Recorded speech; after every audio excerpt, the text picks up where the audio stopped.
오늘 저에게 주신 하나님의 말씀은 신약성경 빌립보서 1장 1절부터 2절까지 말씀입니다. 다 찾으셨으면 저희 함께 봉독하겠습니다. 그리스도 예수의 종 바울과 디모데는 그리스도 예수 안에서 빌립보에 사는 모든 성도와 또한 감독들과 집사들에게 편지하노니, 하나님 우리 아버지와 주 예수 그리스도로부터 은혜와 평강이 너희에게 있을지어다. 아멘. 기도하겠습니다. 하나님 아버지, 지난밤도 하나님의 은혜 가운데 저희를 보호하시고 주 품 안에 품으셨다가 오늘도 이 시간 주님 앞에 나와 말씀과 기도함으로 이 하루를 시작할 수 있는 은혜 주시니 감사드립니다. 오늘도 우리가 세상의 것을 바라보고 우리의 육신의 요구에 넘어지려 할 때마다 하나님의 말씀이 성령 안에서 저희들을 바로 세워 주옵시고, 오직 하나님께서 원하시는 복된 길 갈 수 있는 저희 성도들 되도록 인도하여 주옵소서. 간절히 바라오며 예수님의 이름으로 기도하옵나이다. 아멘. 오늘은 그리스도 안에서 누리는 은혜와 평강이라는 제목으로 하나님 말씀 증거합니다. 저희는 지난 새벽 말씀을 통해서 저희들이 룻기서 말씀을 12회에 걸쳐서 저희들이 살펴보았습니다.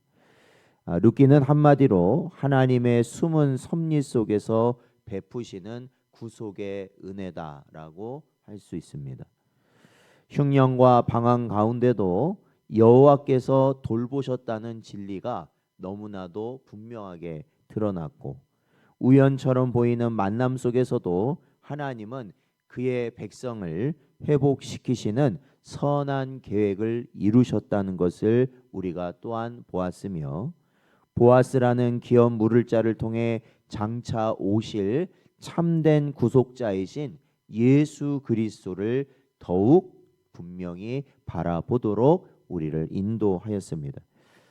룻기서는 이렇게 우리에게 한 가지 진리를 깊이 새기게 했습니다. 즉, 하나님은 보이지 않는 손으로 우리의 생애 속에서 충실하게 구원의 역사를 이루시는 분이시다라는 것입니다.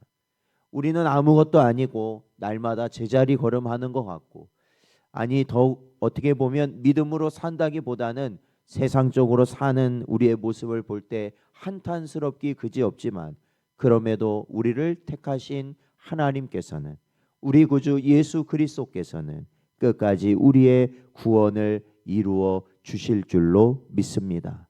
이제 우리는 오늘부터 빌립보서를 들어갑니다.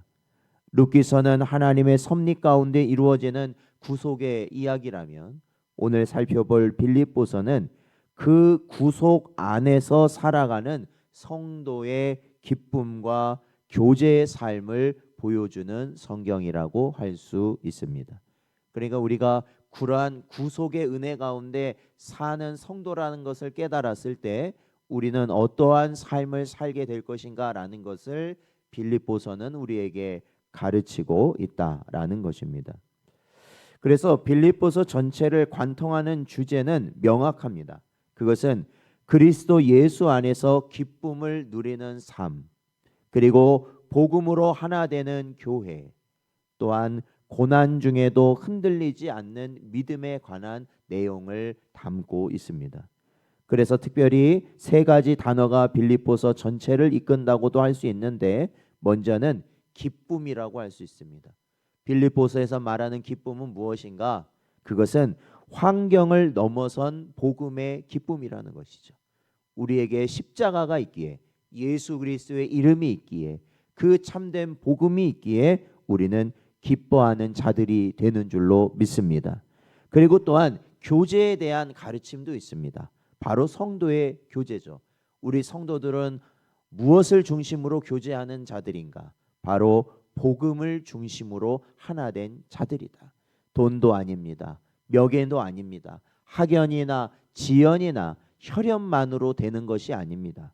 오직 우리는 복음 안에서 참된 교제를 이루는 자들인 줄로 믿습니다. 또한 그리스도입니다. 이 모든 삶의 중심은 사실 누가 되시느냐? 바로 예수 그리스도이기 때문에 그렇습니다.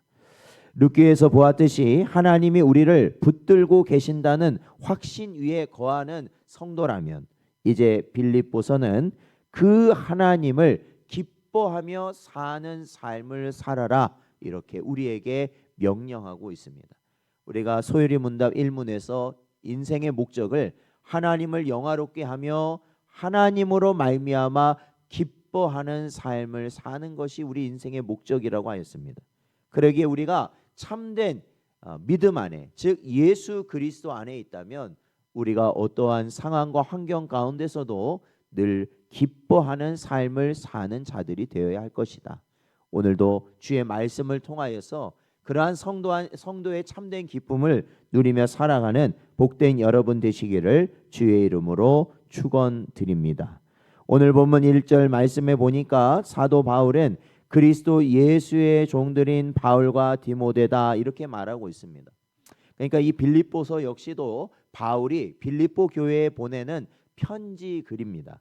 그래서 첫 번째 이 단락에서는, 첫 번째 문장에서는 우리가 편지를 쓰면 항상 처음에 인사말을 쓰는 것처럼 바로 인사말이 자리 잡고 있습니다. 여기서 바울은 자신을 사도라 소개하지 않고 바로 이 종이다라고 소개하고 있습니다. 그렇죠? 그리스도 예수의 종이다, 이렇게 말합니다.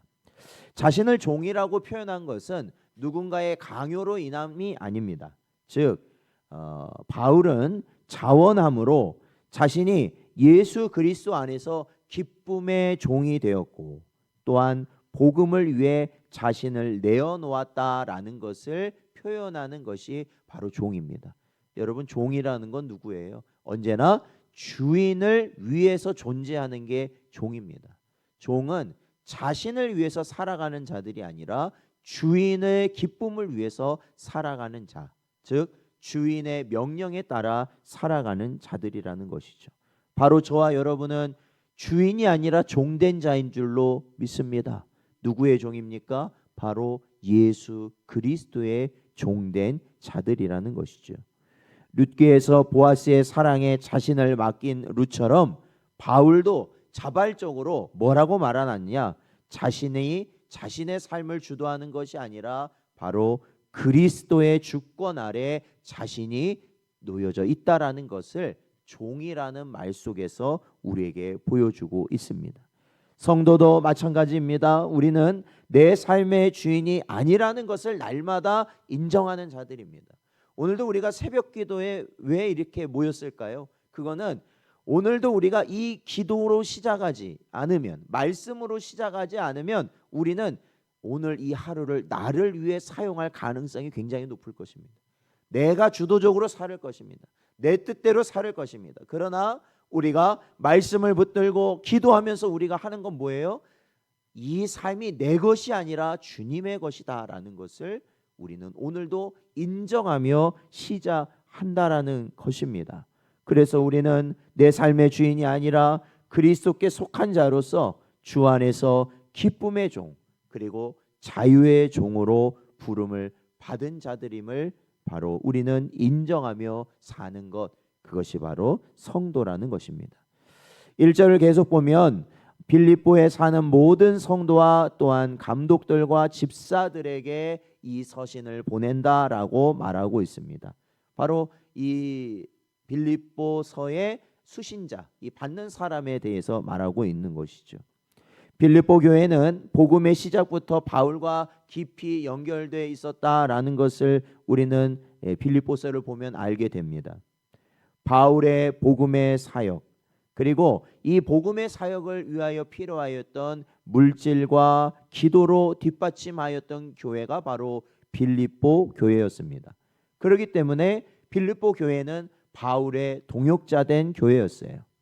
이 교회를 성도라 부른 이유는 그들이 도덕적으로 완벽하기 때문에 그들을 성도라고 부른 것이 아니라 바로 그들이 그리스도 안에서 거룩하게 구별된 자들이기 때문에 그렇습니다. 여러분, 성도란 뭘 의미합니까? 말 그대로 하자면 거룩한 무리가 성도입니다. 그런데 이들이 왜 거룩한 무리라 불릴 수 있느냐? 바로 그리스도 안에서 칭의로 의롭다 하심을 받은 자들이며 동시에 그리스도 안에서 성화를 거룩함을 이루어가는 자들이기 때문에 그렇습니다. 빌립보 교회는 이러한 정체성을 가진 공동체였다라는 것입니다. 이것은 바로 오늘날 우리 신성전원교회도 역시 마찬가지라는 것을 우리는 깨달아야 하는 것이죠. 여러분, 교회는 절대로 돈으로 하나 되는 집단이 아닙니다. 아니면 정치적, 이념적, 이러한 것들을 다 포함해서 사람 중심이 되는 곳이 교회가 아니라는 것입니다. 사람을 위한 것이 교회가 아닙니다. 우리는 주를 위한 것입니다. 그런데 역설적으로 우리가 하나님을 위해서, 주를 위해서 세워진 교회는 결국 누구를 위한 교회가 되느냐? 우리를 위한 교회가 그때 돼서야 진정으로 된다는 것이죠. 그렇기 때문에 사랑하는 성도 여러분, 우리는 오로지 예수 그리스도 안에서 하나 된 공동체임을 언제나 깨닫는 여러분 되시기 바랍니다. 2절 말씀을 보니까 사도 바울은 이렇게 말합니다. 하나님 우리 아버지와 주 예수 그리스도로부터 은혜와 평강이 너희에게 있을지어다. 이 바울의 서신들을 보면은 이러한 표현이 자주 언급됩니다. 그러니까 인사말이기 때문에 사실은 인사말 부분에 이것이 들어가 있는 것이죠. 그러나 이러한 인사말은 그저 형식적인 인사가 아니라 강력한 복음의 핵심을 품고 있습니다. 왜 그러냐면 결국 은혜라는 것은 구원과 삶의 모든 출발점이기 때문에 그렇습니다. 그렇죠. 우리 성도의 모든 것은 하나님의 은혜로 인함인 줄로 믿습니다. 그러니까 은혜가 아니면 모든 것이 시작될 수 없다라는 것입니다. 그렇다면 그 은혜로 시작된 삶이 어떻게 되는 거냐? 바로 은혜로 시작된 삶은 평강으로 열매 맺게 된다라는 것입니다. 하나님의 은혜를 얻게 되면 우리는 평강을 얻게 되는 것이죠. 룻기에서 나오미의 절망을 우리는 압니다. 남편을 잃고 아들들을 잃었습니다. 이제는 가진 것도 없고 아무런 소망도 없는 상황이었습니다. 그런데 이 나오미가 어떻게 회복됩니까? 하나님의 은혜로 회복되었다라는 거죠. 그렇다면 하나님의 은혜로 회복된 그 가정에 임하였던 것이 무엇이냐? 바로 평강이었다라는 것입니다. 그렇기 때문에 오늘날 성도들에게도 동일한 은혜와 평강이 임하게 되는 것이죠.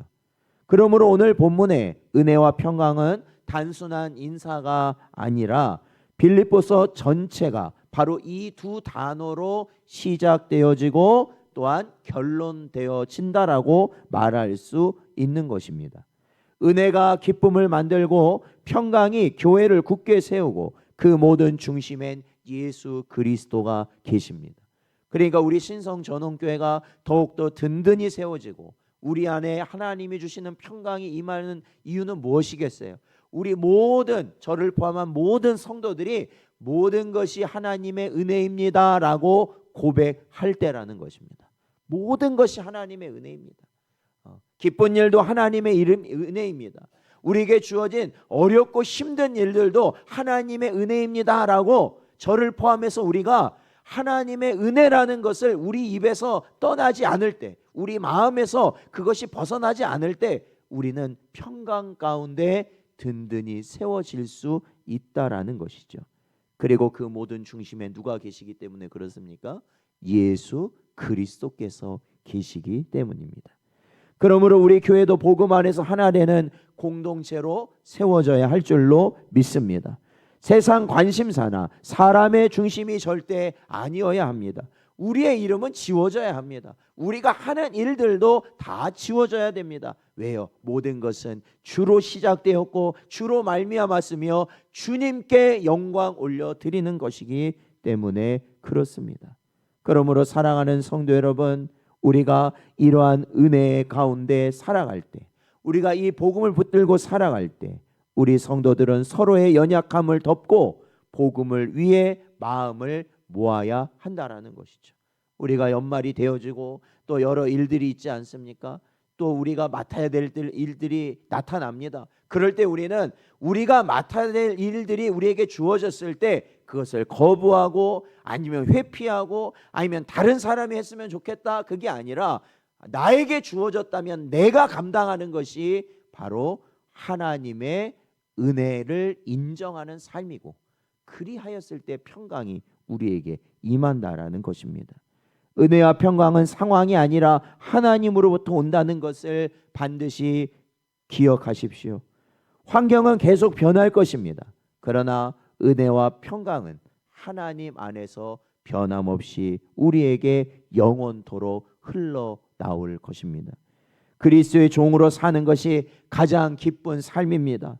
자신의 왕국을 세우려고 한다면, 내가 주도해서 살려고 한다면, 내 뜻대로 살려고 한다면, 내 계획대로 살려고 한다면 우리는 언제나 염려하고 근심하고 불안하고 언제나 지옥과 같은 삶을 살 수밖에 없습니다. 그러나 그리스도의 주권 아래 들어간다면, 주님이 주신 말씀하며 온전히 우리가 순종하면서 아멘하며 갈 수만 있다면 그것이야말로 참된 자유가 주어진 삶이라는 것이죠. 룻기에서 우리는 하나님의 섭리의 손길을 보았다면 이제 빌립보서에서 그 섭리 안에서 누리는 기쁨과 은혜와 평강으로 살아가는 성도의 삶을 보게 될 것입니다. 빌립보서의 첫 인사처럼 오늘도 우리 주 예수 그리스도의 은혜와 평강이 충만한 삶을 살아가시는 복된 여러분 되시기를 주의 이름으로 축원드립니다.